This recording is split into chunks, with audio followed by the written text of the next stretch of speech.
They call, wait for them to get crossed over, and they'll send me locations, drive out in the middle of the night to the locations where they're at and pick them up. Head back, house them for about a day. A human smuggler speaks to ABC7 contributor Luis Chaparro and takes him inside an El Paso hotel room that he uses to stash migrants. We have extra perspective on what the smugglers are promising migrants. Good evening and thank you for joining us for ABC7's 10 at 10. I'm Stephanie Valle. Paul Cicala has the night off. The number of migrants paying smugglers to take them illegally across the border is on the rise. Most of them are stashed in houses around El Paso, but some smugglers are now using hotel rooms. In conjunction with the Puente News Collaborative, a binational partnership of news organizations in El Paso and Ciudad Juarez, ABC7's contributing reporter Luis Chaparro went inside one of those stash rooms to speak to migrants and their smuggler. It's a story you'll see only on ABC7. So I'm at an undisclosed hotel here in El Paso where a human smuggler handed me exclusive access to a room where he's stashing migrants before taking them further in the country. Inside one of the rooms, we found 4 young migrants who said they were from the state of Chiapas in southern Mexico. The migrant is telling me it is hard for Mexicans to enter the U.S. because of the risks they take traveling throughout Mexico. The migrant is saying they had to sell all they had to pay the smugglers. They sold their land and home to get enough money for the journey.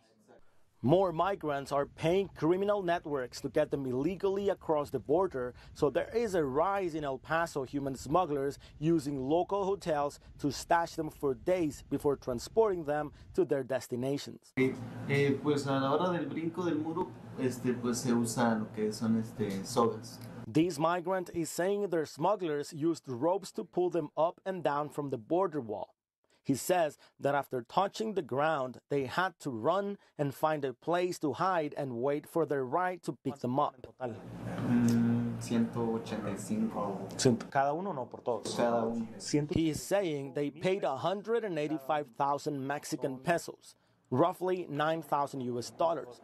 The payment will assure them that in case of getting caught and deported, they will have the right to 3 more attempts. The migrant says this was the 3rd time they tried crossing. They had been deported the previous 2 times. After crossing the border, migrants get handed over to U.S. citizens affiliated with Mexican criminal organizations that are in charge of stashing them in places like this hotel. The smuggler says he keeps them there for about a day. When I was there, he brought them pizza. He agreed to talk to me, but wore a mask to protect his identity. He revealed details on how he operates. So I'll get a call, let me know that there's going to be X amount.